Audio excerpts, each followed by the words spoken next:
It's funny.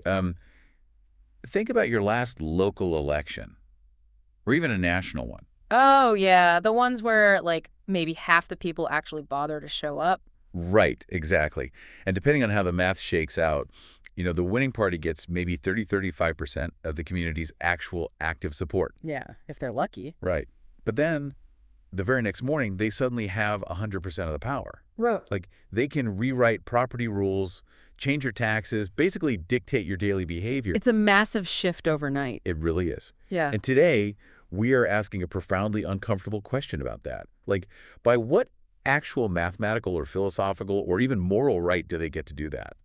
I mean, it is the multi-trillion-dollar question of modern society, right? And it really cuts to the absolute core of this profound political exhaustion that's just sweeping the globe right now. Oh, totally. You feel it everywhere. Yeah, people look at the vast machinery of the state, the billions poured into campaigns, the constant cultural trench warfare, and they're quietly starting to wonder if the engine itself is completely broken. Welcome to today's deep dive.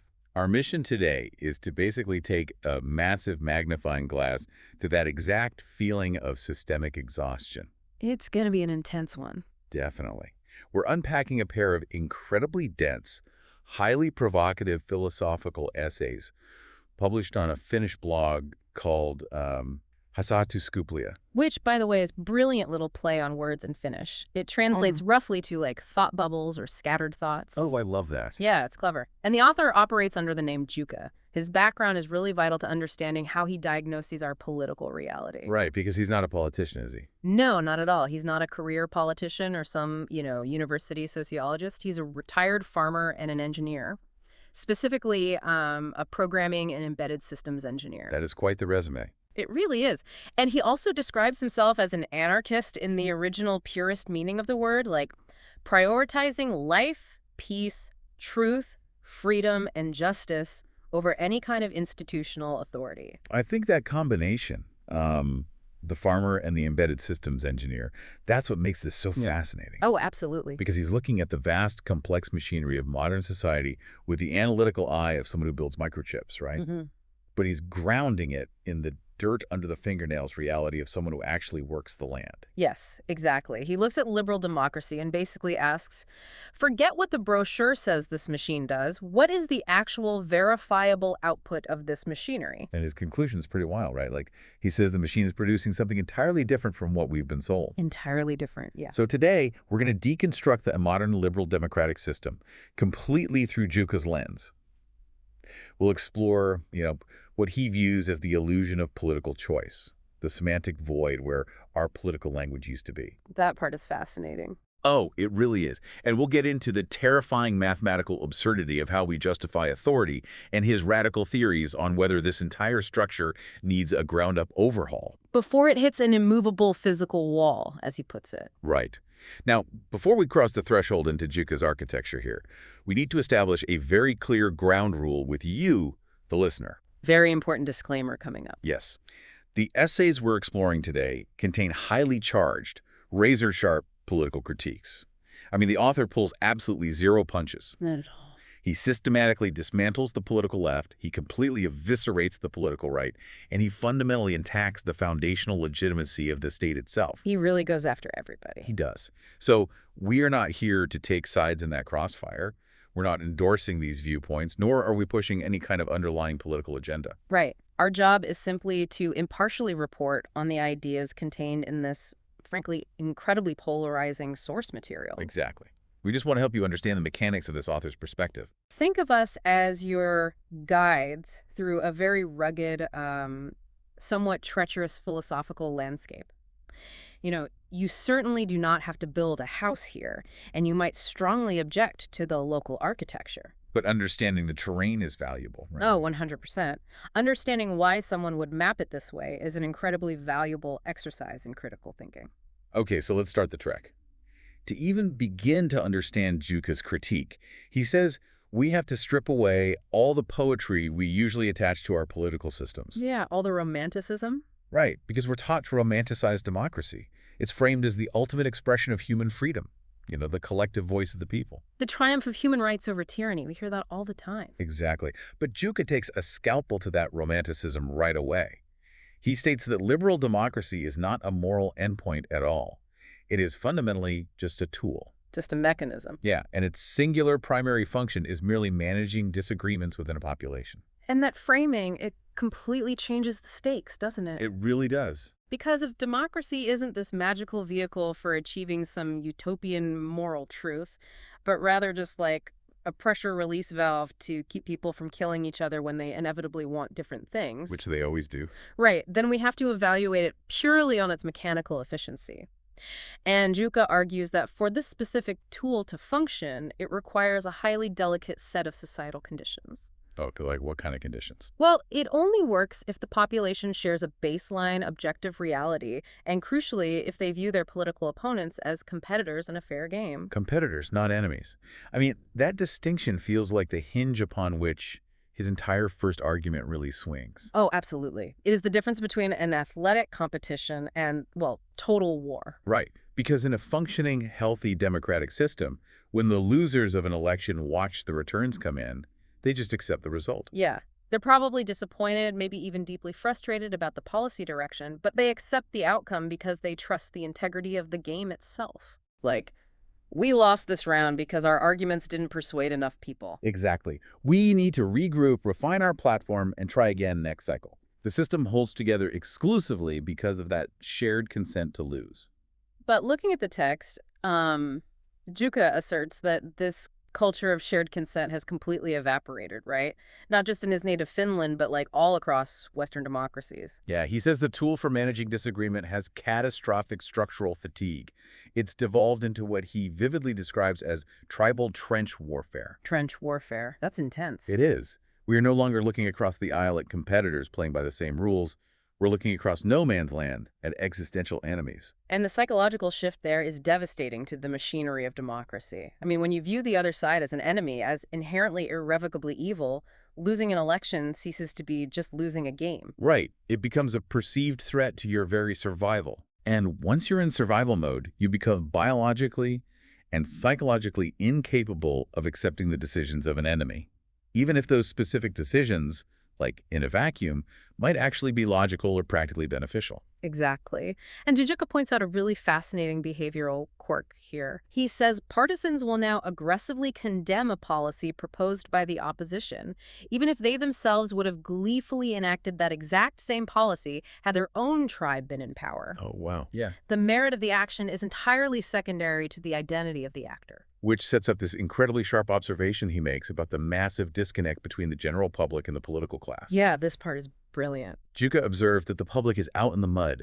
fighting this bitter, emotionally exhausting ideological war over moral meanings. Like, citizens are battling over what constitutes ultimate right versus ultimate wrong. Who is virtuous, who is a traitor, who is evil, that whole dynamic. Yeah, exactly.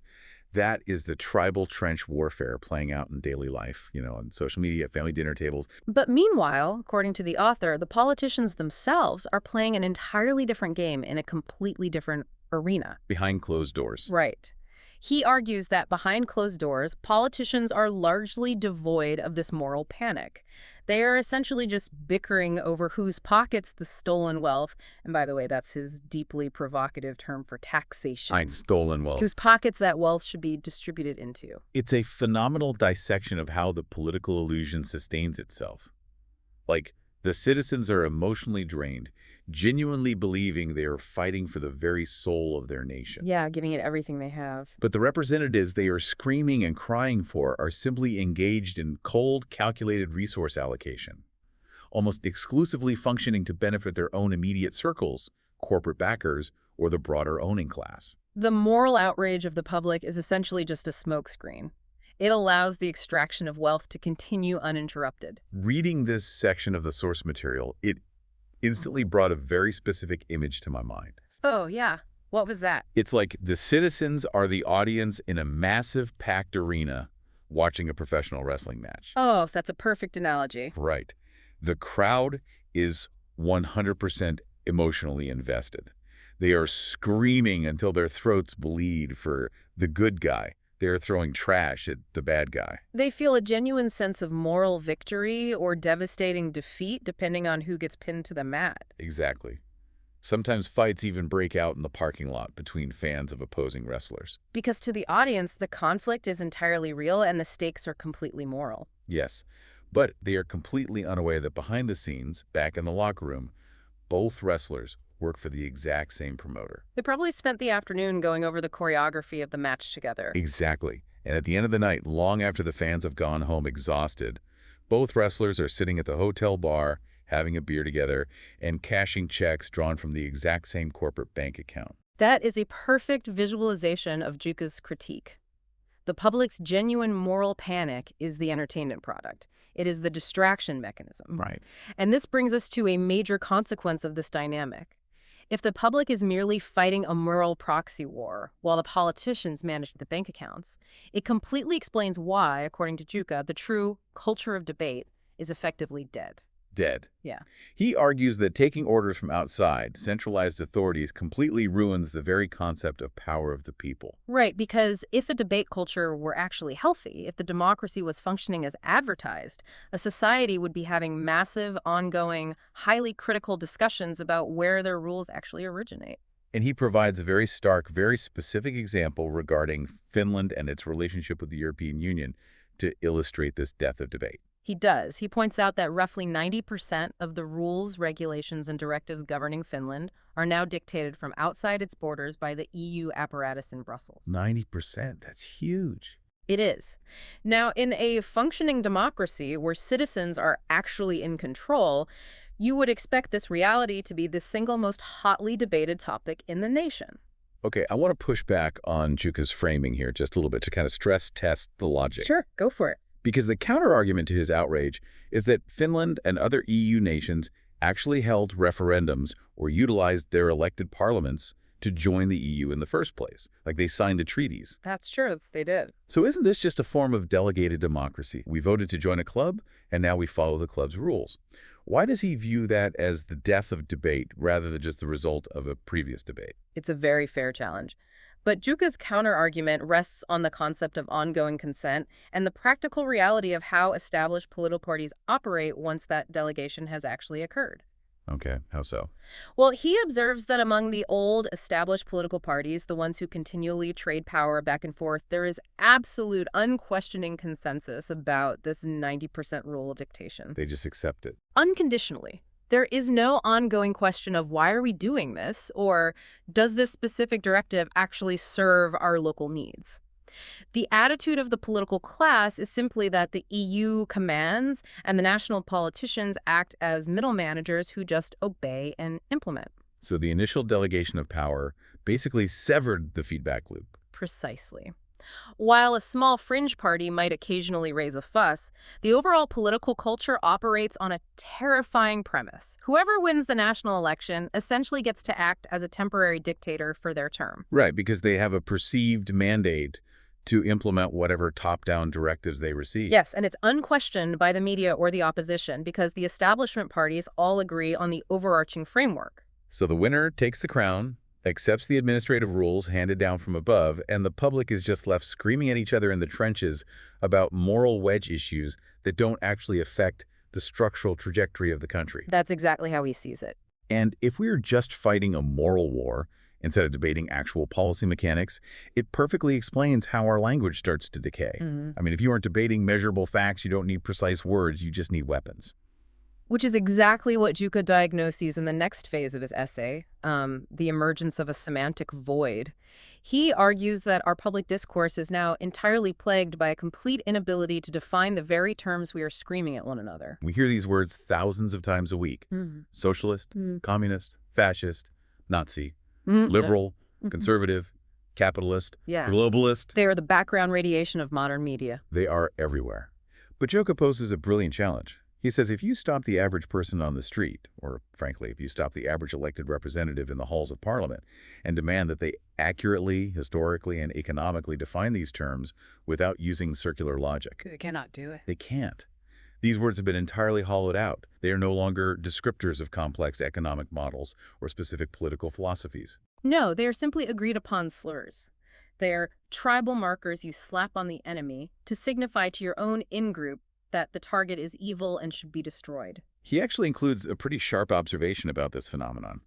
He says that just because a profoundly wrong definition becomes common usage doesn't somehow make it right. Right. Repeating an error a million times on television doesn't magically alter the fundamental reality of what the word means. The repetition of an error is just a louder error. It doesn't transform into truth. Exactly. And to anchor this incredibly abstract idea about language, the author provides a fascinating, very concrete example from recent Finnish political history that I think anyone, anywhere in the world, can map onto their own political system. Yes, he looks at the output of the previous Finnish government compared to the current one. And this is where his engineering mindset truly shines.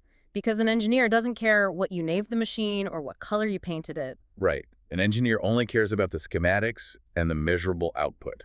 What does the machine actually produce? So let's look at the schematics he lays out.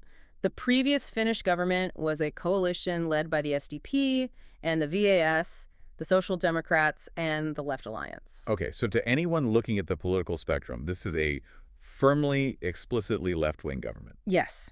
But following an election, power shifted, and the current government is led by the KOK and the PS, the National Coalition Party, and the Finns Party. Which is a firmly, explicitly right-wing government. Correct. Yet the author notes that furious critics and political commentators have loudly labeled both of these governments as leftist. So Juka asks the essential diagnostic question, why? Like, what is the actual common denominator between these supposedly diametrically opposed ideological forces that leads to the exact same criticism? And the structural answer he finds is taxation. Extremely high punishing taxation. So both the explicitly left-wing government and the explicitly right-wing government maintained massive tax burdens on the general populace. Yeah. The machine's output did not change when the operators changed. But here is where Jupa digs deeper and asks the most important question in politics. Which is... Where does that extracted tax money actually go? Right, because the assumption is that a left-wing government taxes to build a massive welfare state, and a right-wing government lowers taxes to spur business.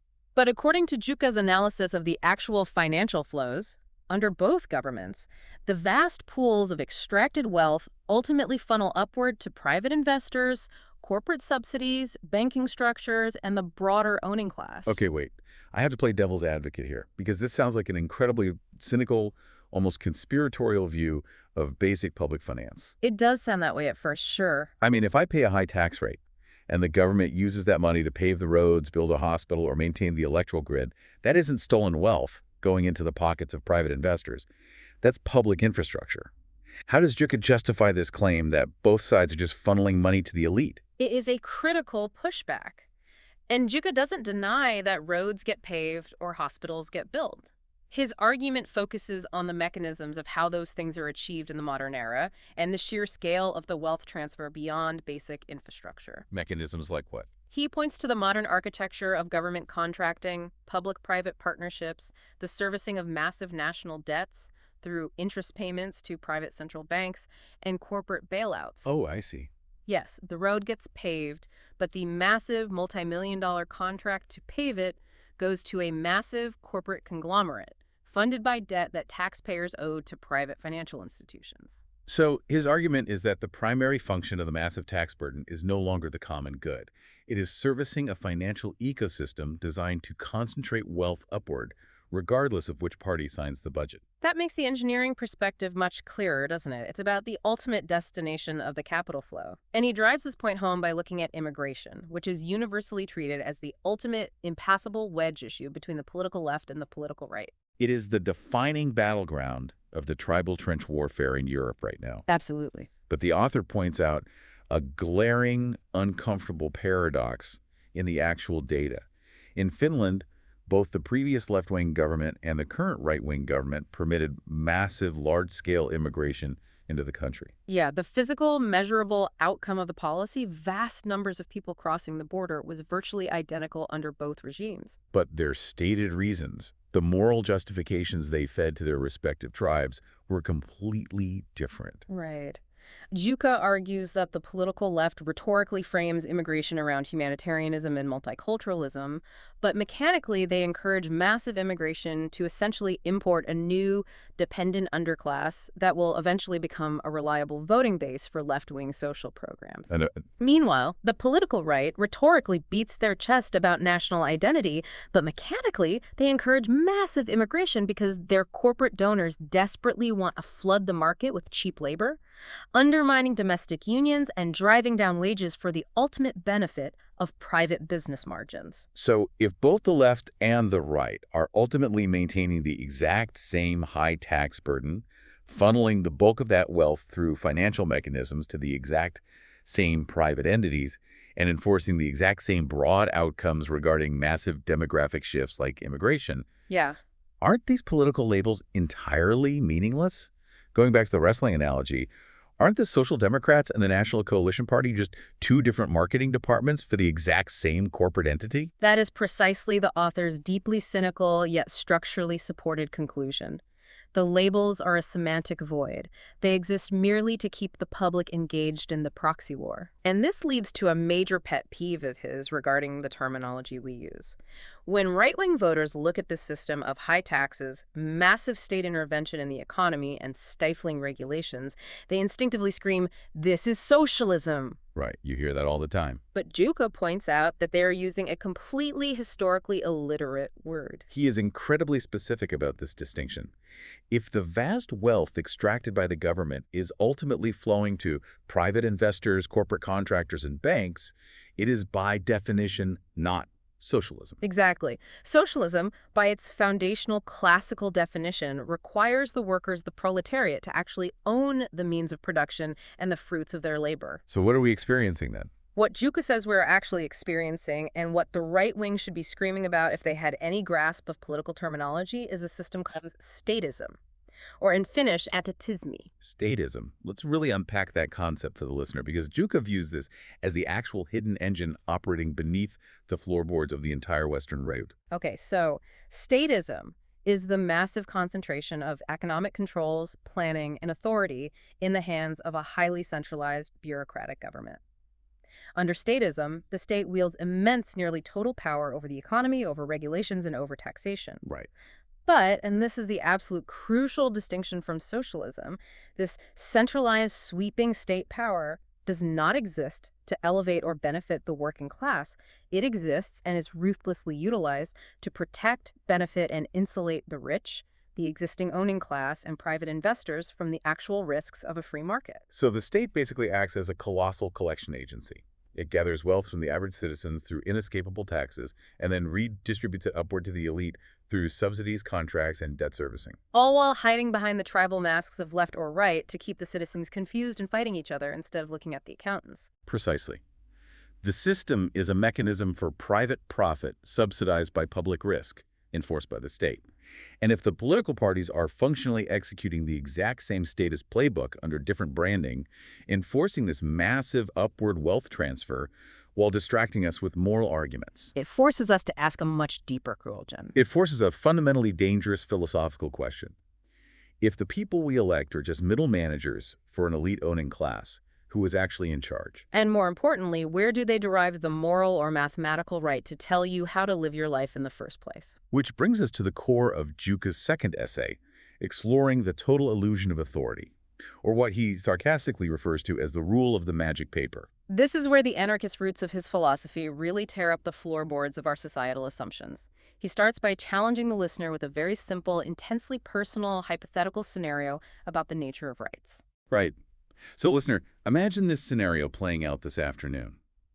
Do you, as an individual human being, have the inherent right to walk over to your neighbor's property, knock on their front door, and tell them exactly what they can and cannot do in the privacy of their own backyard? Assuming, of course, that they are not actively harming you or polluting your property, can you just dictate their peaceful behavior? Can you tell them what specific vegetables they are legally allowed to grow? Can you dictate what time they must turn off their lights? Can you demand that they hand over 30% of their weekly paycheck to you because you decided you have a better idea of how to spend it for the good of the neighborhood? The universal, visceral answer from almost anyone on Earth is no. You would be called insane. You would be arrested for trespassing and extortion. Exactly. We universally accept that you have zero inherent authority over your neighbor as an individual. We accept that premise completely. But then Juka pivots and asks this devastating follow-up question Yeah. that underpins all of political philosophy. Oh, it's a great question. If you, as a singular human being, do not possess the right to dictate your neighbor's peaceful life or take their property, how can you possibly delegate a right that you do not possess to a group of people in suits calling themselves the government? By what alchemy do a group of equals suddenly generate the right to dominate another equal? Exactly. It is the ultimate anarchist critique of the legitimacy of the state. How does a collective of individuals, none of whom possess the right to rule, suddenly create the right to rule just by forming a group? Juka's answer, dripping with deep engineering sarcasm, is that they have a magic paper. The Constitution, the legal codes, Yeah. the charter. Yes. The government claims absolute authority over your life and property because a piece of paper written by other men says they have that authority. And why do we, the public, accept the authority of this paper? Because we are told that a majority of the people supposedly agreed to it. Our entire modern system rests on the unquestioned, almost religious belief that if a mathematical majority of people agree on a course of action, it instantly becomes morally justified and legally binding on everyone else. Even those who violently disagree. Right. But the author doesn't just attack this concept on philosophical grounds. He attacks it mathematically. He runs the actual numbers on what this sacred will of the majority actually looks like in practice within a modern representative democracy. And when you run the math, the concept of a democratic mandate is exposed as a complete statistical illusion. Let's walk through his calculation because it is staggering when you actually break it down. Hmm. Imagine a standard national election. The author says, let's be incredibly generous and assume that 70% of the eligible voting population actually turns out to vote. Which, in many Western democracies, is a very healthy, sometimes historically high turnout. So 30% of the population immediately stays home. Okay, so 70% participate.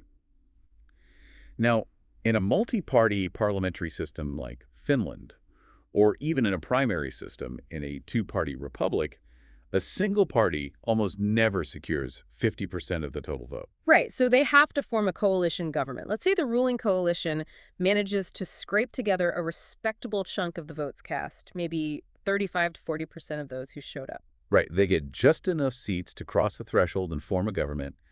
They declare victory. But let's look at their absolute support among the actual human beings living in the country.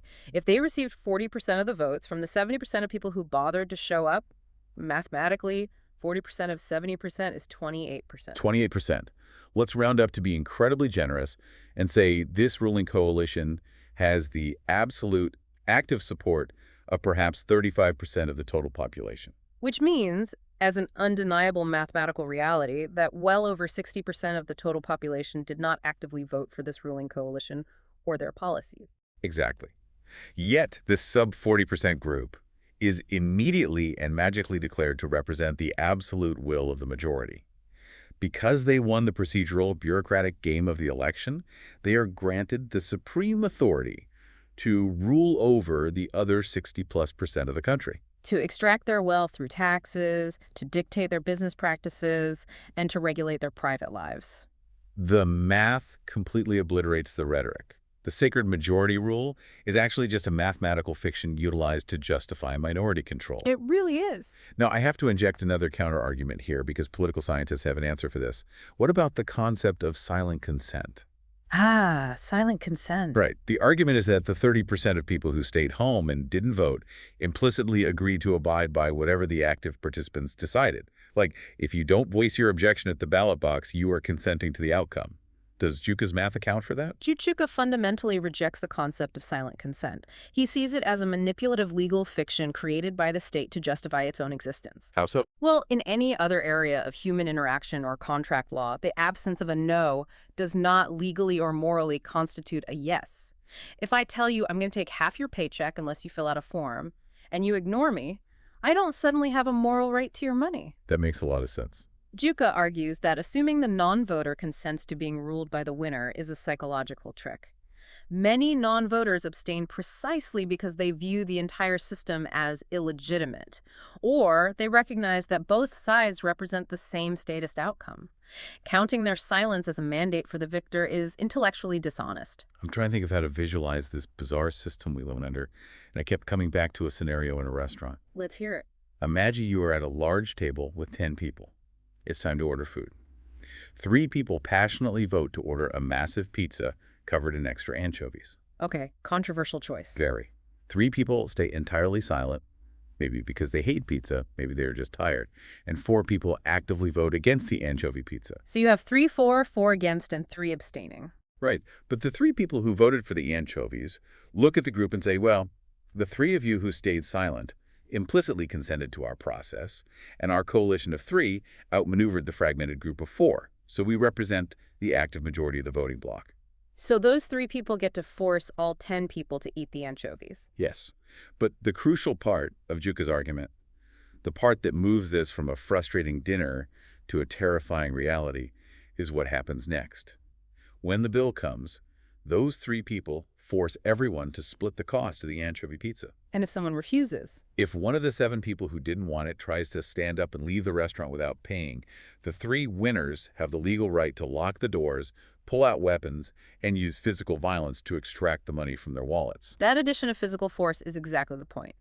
The tragedy, as Juka points out, is that in society, the other 7 people in the restaurant just sigh, pull out their wallets, and accept the threat of violence. Because they truly believe the rules of the restaurant dictate they must.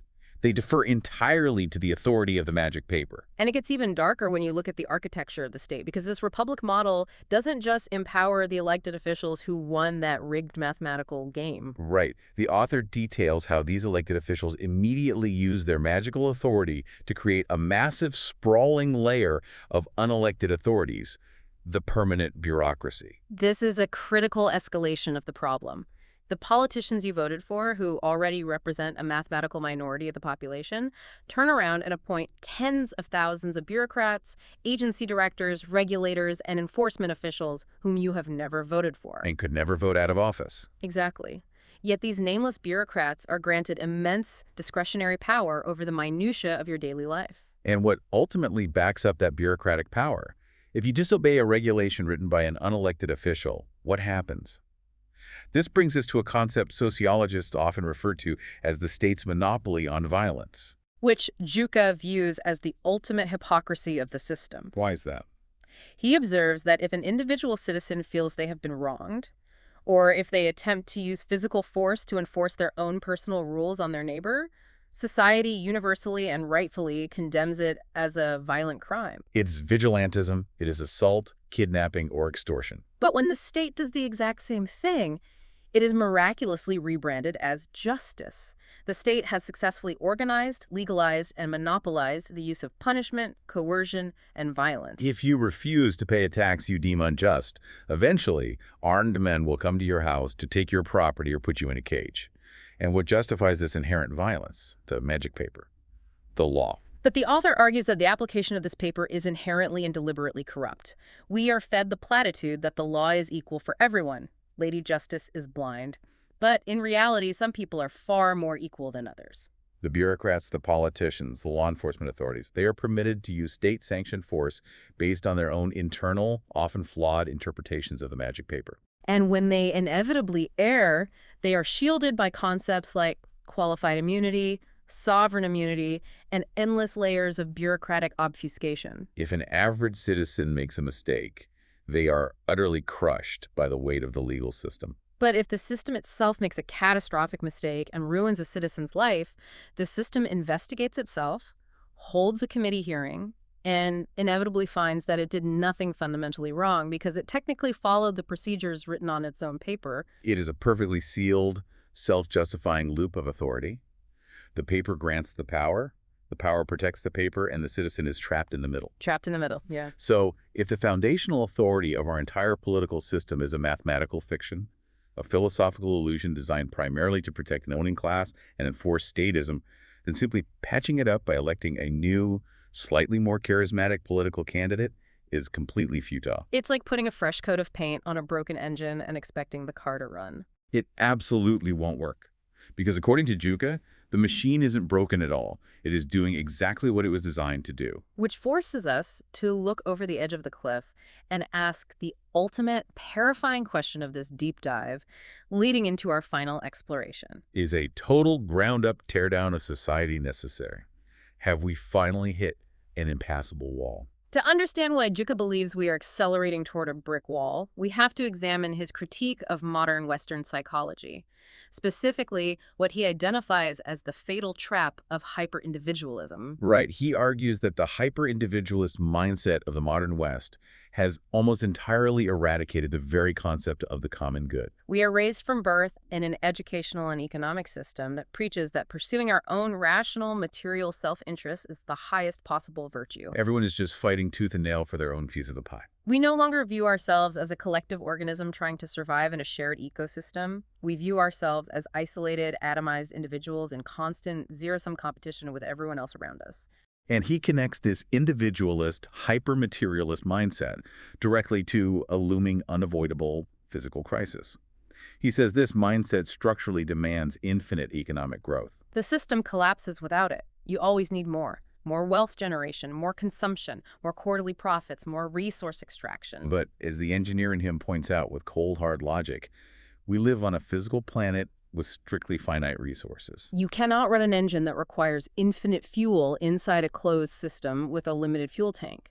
It is a mathematical, physical, and thermodynamic impossibility. He issues a really chilling warning here regarding this contradiction. He says we are currently on a high-speed crash course with an immovable brick wall of resource depletion and ecological limits. And while nature has the infinite capacity to correct this imbalance, nature always, eventually, finds equilibrium.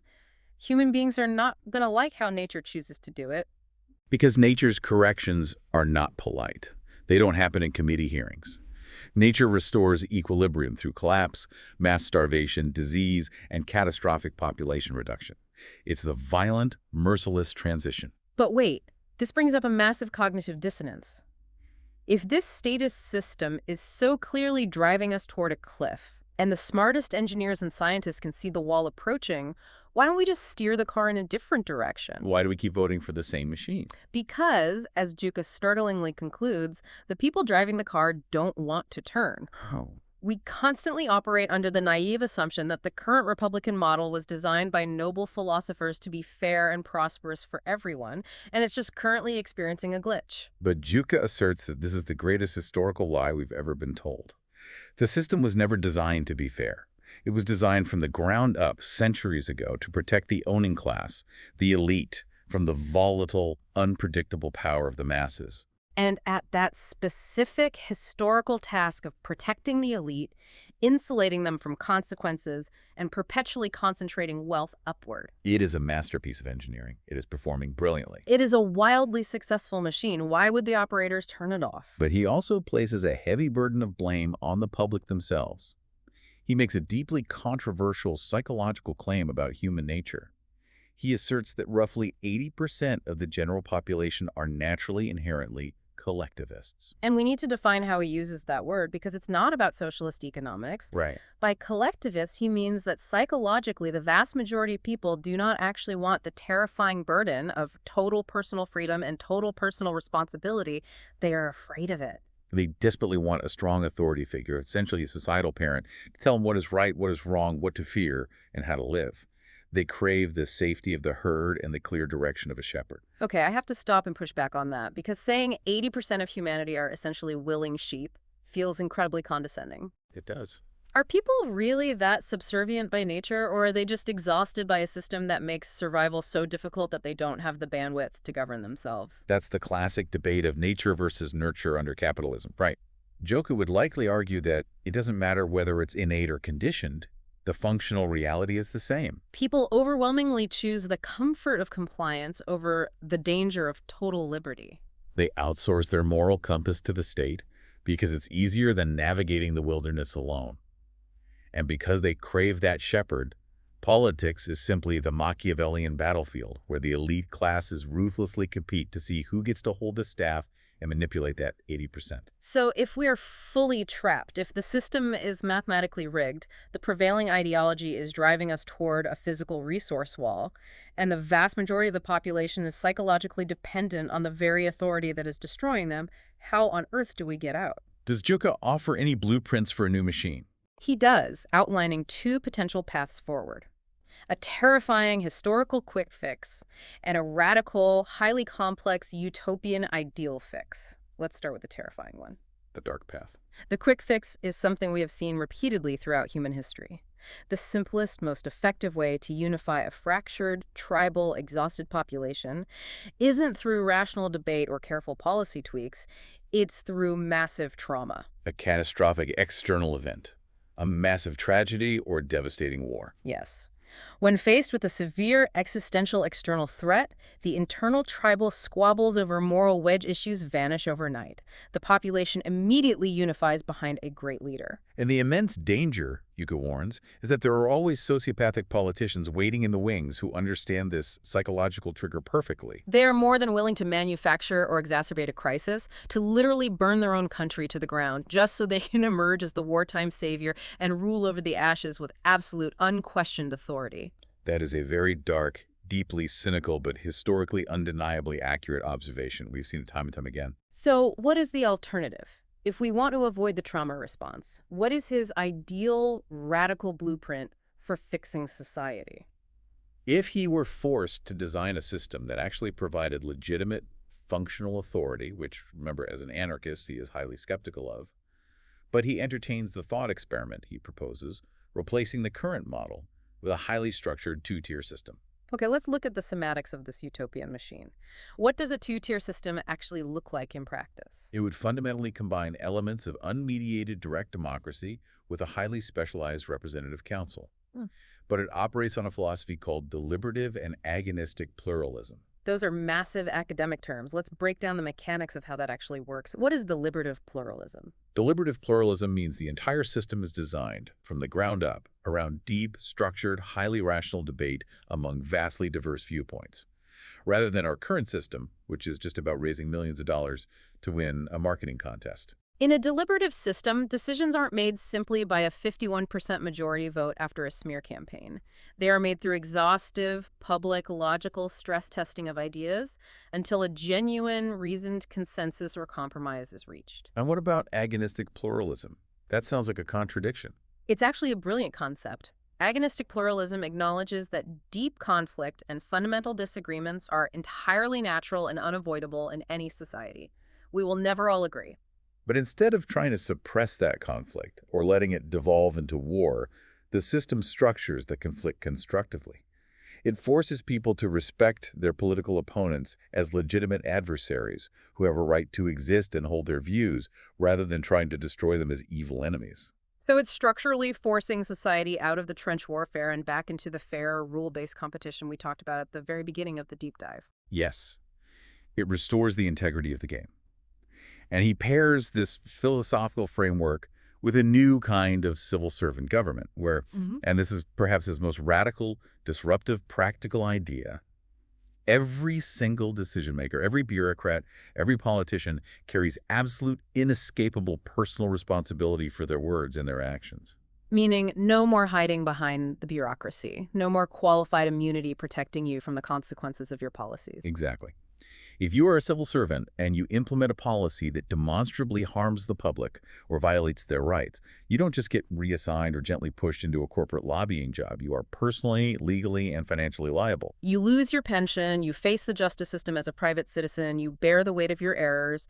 The idea is that if you attach extreme personal risk to the wielding of power, sociopaths will stop seeking it, and only those genuinely dedicated to careful, rational public service will apply. He also mentions a specific framework called the UA model, right? Yes, the UA stands for Uusi Arvopohjainen Demokratia, which translates to New Value-Based Democracy. It is an alternative democratic model circulating in some Finnish intellectual circles that embodies many of these principles. Pajuka readily admits that this model currently has almost zero mainstream support. But he brings it up specifically to counter the cynics who whine, well, it's easy to complain, but what's your alternative? He is putting a blueprint on the table and saying, here is a radically different alternative. Let's actually debate the mechanics of it. Okay, but here's where I have to severely push back on the author's logic, because there is a massive timeline paradox in his argument.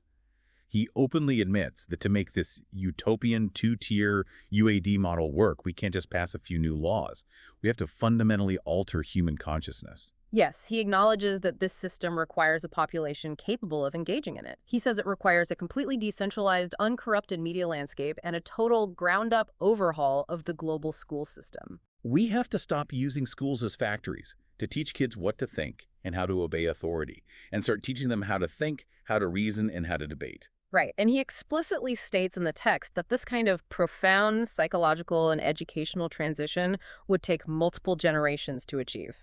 But wait, earlier, the very same essay, he warned that our current individualist, infinite growth mindset is on a high-speed crash course with an immovable brick wall of finite physical resources. If the ecological and economic collapse is looming right now in our immediate future, do we really have 3 generations to sit around waiting for a newly reformed school system to produce a batch of better critical thinkers? That is the ultimate devastating paradox of his entire argument, and perhaps it is the defining tragedy of our current era. The structural, peaceful fix requires decades of careful psychological cultivation, but the physical crisis of the system is imminent. We don't have the time to grow the people we need to fix the machine before the machine runs out of fuel and explodes. And Juka, to his credit, does not offer a cheap, comforting way out of that paradox. In fact, he ends his essays on a profoundly bitter, unsentimental truth about engaging with the current system. He issues a final warning to anyone trying to reform things from the inside. He says that in the current rigged status system, honest players, the people who actually follow the rules, who debate fairly, who adhere to a strict ethical code, will always inevitably lose. Because they're bringing a clipboard to a knife fight. They will always lose to those who are perfectly willing to cheat, to lie, to exploit loopholes, and to manipulate the primal tribalism of the masses. The current machinery of state power fundamentally rewards sociopathy, ruthlessness, and deception. It actively filters out virtue. So his final, crushing conclusion to the reader is that thinking you can change this massive, heavily armored, rigged machine simply by showing up on a Tuesday in November and voting right is a complete and utter delusion. You are just participating in the illusion to validate your own subjugation. If real change is going to happen at all, and he leaves it ambiguous as to whether it can happen peacefully before we hit the wall, it has to happen entirely outside the ballot box. It has to happen in the fundamental way we view our neighbors, the way we manage our resources, and our willingness to entirely reject the concept of the magic paper. Wow. Okay.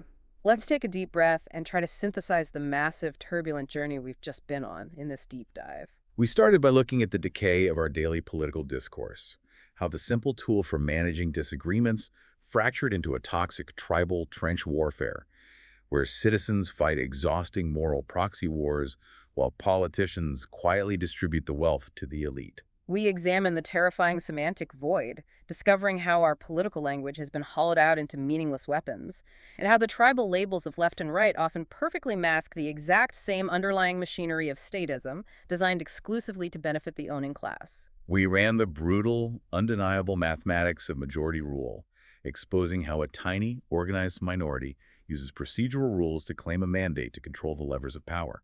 And we dove deep into the philosophical absurdity of the magic paper that grants governments the unquestioned authority to utilize violence, enforce monopolies, and dictate the intimate details of our lives. The core, inescapable takeaway from Juka's writings is that our political system is not an accident. It is a direct, precise reflection of how we choose to manage our differences and our fears. And right now, as a society, we are actively choosing the infantile comfort of tribalism and the false, violent security of statist authority over the incredibly difficult, mature work of cooperation, personal responsibility, and critical thought. The machine isn't broken. It's doing exactly what it was built to do. The author leaves us standing before a very stark, very cold reality. Real structural change to human society will never, ever come from simply pulling a lever in a voting booth designed by the people who own the machine. The real work is much harder, and it starts entirely within your own mind.